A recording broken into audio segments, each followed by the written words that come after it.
Congressman, thank you very much. Appreciate your time. Well, Faiz, it's great to be with you again. Thank you, sir.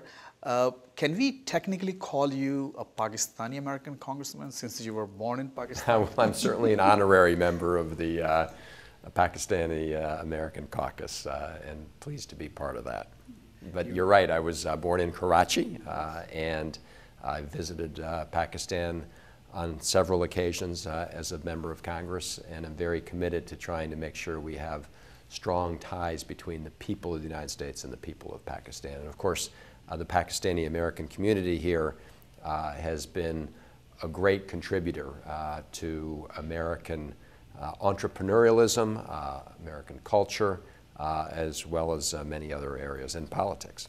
Any fond memories of Pakistan? You know, I know you were you were there for a very short period of time, but anything that you would like to share with us? Well, I was very young at the time, so I actually remember it more through stories that were told to me and photographs that I've seen. Now, my father and mother moved to Murray at the time that the new capital was being built in Islamabad, because the capital, of course, had been in Karachi, right. And so we were up very high in Murray, and I've seen photographs of myself on this swing set where the snow came up to the top of the swing set. So I have some very, very early memories, probably more memories that I think I have from viewing the photographs, because I was very young at the time. Okay, so those are very monumental and challenging times for Pakistan.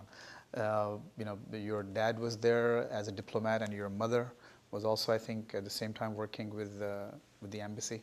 Well, at that time, my mother was there with my father as a spouse, a diplomat spouse, but she was very involved also in South Asia.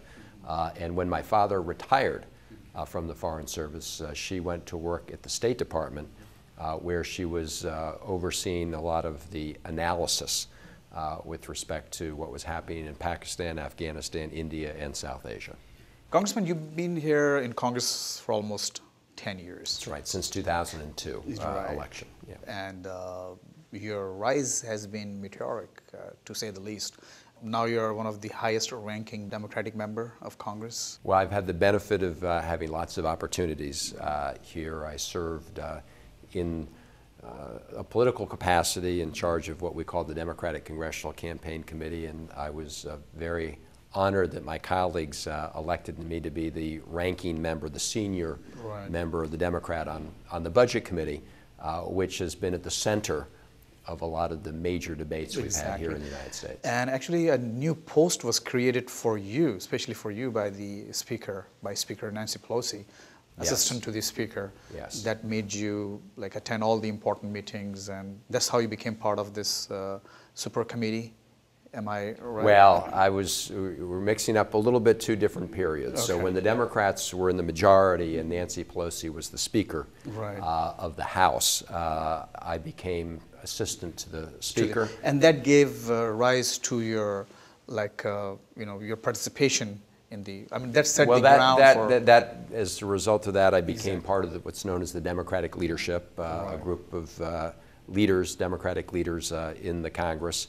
Unfortunately, from my perspective and the perspective of Democrats, we lost the majority in the House of Representatives in the 2010 midterm elections. We hope to gain it back. We need to win 25 seats. But when we lost the majority is when I ran for the senior Democratic position on the Budget Committee. And in that capacity, as the senior Democrat on the Budget Committee and a member of the Democratic leadership, I've had the chance to participate in what first were called the Biden talks, led by Vice President Biden, and later on had the opportunity to participate in the so-called super committee, which unfortunately did not succeed at accomplishing our goal of achieving additional deficit reduction, but that's a whole involved story. But you were one Democratic member of the committee who was praised by the Republicans very generously, I guess. I mean, they praised your participation and also your genuine efforts to make a difference in the committee. I worked closely with both my Democratic colleagues and my Republican colleagues to try and achieve some compromise that would allow us to meet our goal, our objective. Too bad it didn't work out, though. Unfortunately, it did not, but it wasn't for lack of trying by many of us on that committee. Right. And I did have the opportunity to exchange views and ideas with our Republican colleagues. And I think some of the work that we did on that committee may lay the foundation for a future path forward. Right. We'll see. I hope that some good will come out of it in the long run. You declined a Senate seat in Maryland. I mean, you had a chance. I mean, the state had an open seat, and you went for a leadership position in the House. Any regrets? Looking back, do you think, did you make the right decision? I don't have any regrets. I had a chance to run for the United States Senate back in 2004. It was very shortly after I'd been elected to the House of Representatives, and I had what I thought was a lot of work to do in the House. And I have no regrets because I've had really great opportunities in the House to participate in the national debates on the key issues. As you indicated, I had the privilege of participating in the House Democratic leadership when we were in the majority, where we passed some very important pieces of legislation, the Affordable Care Act, the Health Care Reform Act, the Wall Street Reform Act, the Recovery Act, which is now, I think, demonstrating, we're demonstrating that the economy is improving, in part due to the actions that we took. So I had the opportunity when the Democrats were in the majority to be in the middle of the decision-making process, and since we've been in the minority party, again, have a chance to participate as a member of the Democratic leadership and as the senior Democrat on the Budget Committee. Right. And that's where we have some of these really key debates as to how we should best move our country forward, move the United States forward in terms of our economy and addressing the key issue of jobs. Since we were talking about the super committee on budget, you know, looking around the world, there are so many challenges, and you are a global citizen in the sense that you grew up around the world. You've been to so many countries, to their schools. So do you think there should be a super committee on foreign relations? Maybe, you know, you being a part of it, the challenges that we face, this country faces around the world, especially in the Middle East and in South Asia? I think it's very important that the American people focus on what's happening around the world, because what's happening around the world has an impact on us here in the United States, more and more so as we become more interconnected, more of a global community. And I did have the opportunity growing up not just to live in Pakistan, but also to live in India, and Turkey, and Sri Lanka, and to travel in many parts of the world. And I do think that experience provides people an opportunity to see how others around the world perceive the United States in terms of our leadership, but it also allows us to see why what the United States does and says is important to other parts of the world, and how it's very important that we conduct our foreign policy in a way that meets our national interests and is sensitive to how other people will interpret our actions. Foreign relations are so important, as you just rightly said. Some members seem to lack the background and the information on those important regions that we face challenges in. Do you think, right, you know, a little bit more kind of, you know, some, I wouldn't say education, but some kind of a mechanism or system for these members to acquaint themselves more on those issues before they go out and pass resolutions? And there have been resolutions in the past, you know, which have been making rounds around the world. Do you share some of these Well, views? I think it's important that every member of Congress do his or her homework on these issues. Many members come to Congress without having any background in foreign policy or national security issues, and so they do have a responsibility to learn the issues and get up to speed. And I think a lot of them work in good faith to try and do that. I mean, they really try to better understand these issues. But there's a lot to learn, especially if you're somebody who's had no connection at all before to foreign policy issues. And so I think that especially for members who go to the Foreign Affairs Committee, the committees that have responsibility and jurisdiction over congressional legislation that affects our international relations, it's especially important that they really do their homework and get up to speed. You know, there have been demonstrations in Afghanistan on Quran burnings. The United States has come out with very strong condemnation of those actions. Any comments? How do you perceive the situation? Well, I want to join Secretary Clinton's words. Second, underscore the point that she made in condemning that action. General Allen, the commander on the ground, has said this was unintentional. There was no intent to try to show any kind of disrespect to Islam, that this was a mistake, and this has been condemned at the highest levels of the U.S. government, and I agree with the words of Secretary Clinton in that regard. Moving on, I have met your families. I have the honor of meeting your family, beautiful 3 children. That's right. I think you were covering the 2004 Democratic Convention. Absolutely, that's right. Absolutely, and we were staying at the same hotel. That's right. So, how do you balance your family life? Your family seems to be very happy with you, I guess. You know, well, sometimes they're not always, but look, I have a... But I'm sure you have lots of pressures with this, these leadership roles in the house and then your family life. How do you balance? Well, balancing work life and family life is a challenge, I think, for all members of Congress. It's not that different than what other American families work with throughout this country in terms of balancing work and family. But I'm fortunate. My wife, Catherine, has been a wonderful partner, and our children have been great. And I am especially lucky in one regard with respect to Congress, which is that I represent a congressional district that is very close by to the nation's capital. So I'm one of the very few members of Congress that can actually go home and see my family every evening. If you represent California, Washington State, or one of the places that is more than 2,000 miles away, you are, for the most part, in Washington for your week, while your family is thousands of miles away. And so the good news for me is that I actually represent a district where I can go home to my family every evening. Yes. Very good. What do you think of President Obama's re-election campaign and his chances? Any role that you're playing in his re-election campaign? Well, I think the President's chances are good, but the President's taking nothing for granted. I am a very strong supporter of the President. I was very active in his last campaign and will be active this time around in working to get him reelected. I think he's made very important progress for the United States, beginning with the economy and jobs. When the President was first elected, our economy was in free fall. The month he was elected, 840,000 Americans were losing their jobs.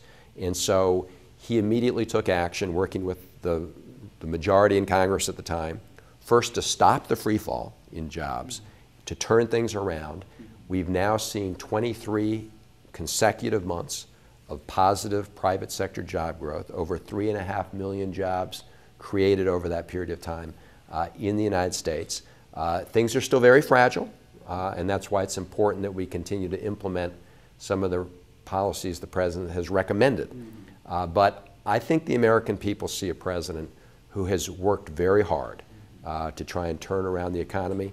Unfortunately, he hasn't had a really strong partner with the Republican leadership in trying to move his agenda forward. We've had some positive developments recently. We passed what we call the payroll tax cut to provide a little bit more support for American families. But I think the American people are very fair, and they will see that this President has worked very hard. And when it comes to the international agenda, I think the United States, the President has helped restore American credibility in leadership around the world.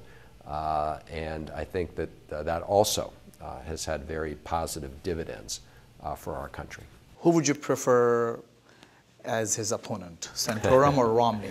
One lesson I think opposition parties learn is let the other party sort out its own candidates. Given a chance, and given problems. a choice, would you go for Santorum? Your vote as a Democrat. Well, I'm going to duck that question. Okay. I'm going to avoid that question because I think, let me put it this way. I can understand why Republican primary voters are having such a difficult time deciding who to be their nominee because, frankly, I don't think any of them compare to the president when it comes to leadership on critical issues for the country, the economy, foreign policy, national security. Do your children see you as a role model in politics? Any chance that you would lead them into these roles? Well, I don't know about that. In fact, we've been very careful not to try and pressure our children to move in any one direction or another. I want them to Van Hollen dynasty in Maryland? And, I want them to sort of beat their own path in whatever direction they want to take.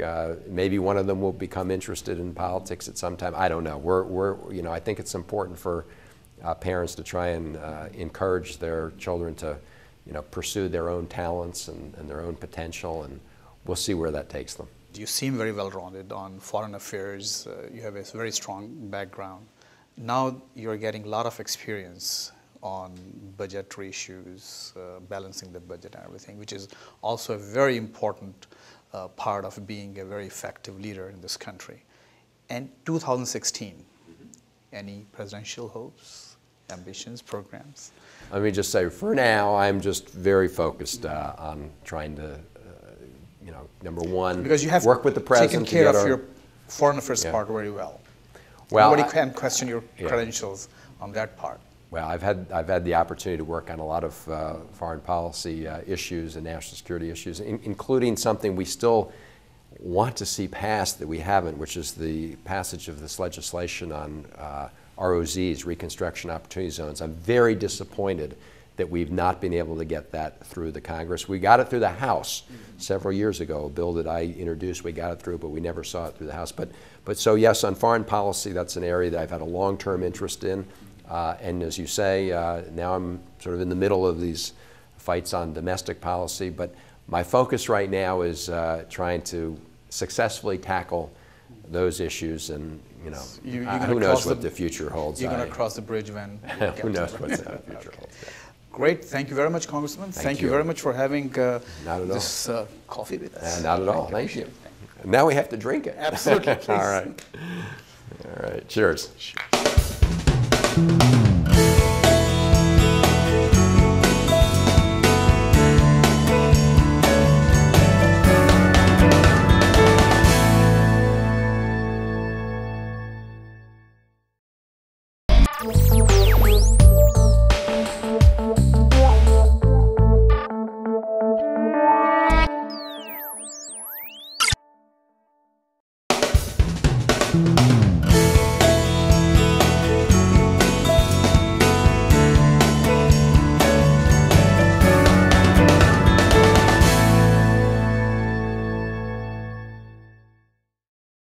Congressman, thank you very much.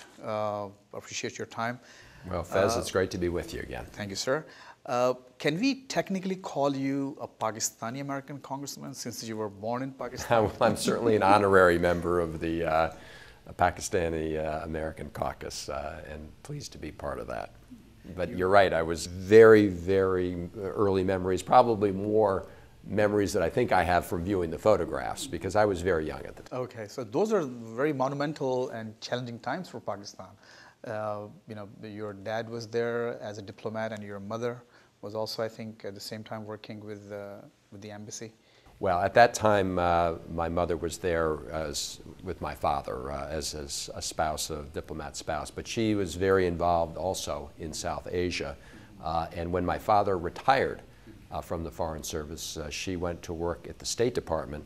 I was born in Karachi, and I visited Pakistan on several occasions as a member of Congress, and I'm very committed to trying to make sure we have strong ties between the people of the United States and the people of Pakistan. And of course, the Pakistani American community here has been a great contributor to American entrepreneurialism, American culture, as well as many other areas in politics.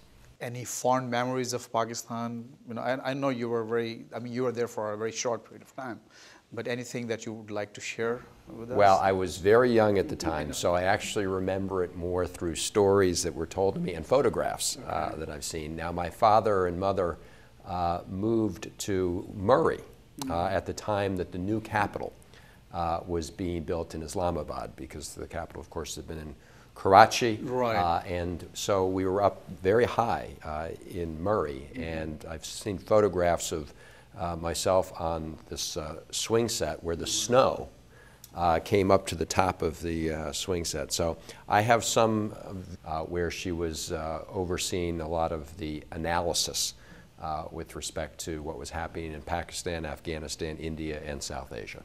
Congressman, you've been here in Congress for almost 10 years. That's right, since 2002 election. Yeah. And your rise has been meteoric, to say the least. Now you're one of the highest ranking Democratic member of Congress. Well, I've had the benefit of having lots of opportunities here. I served in a political capacity in charge of what we call the Democratic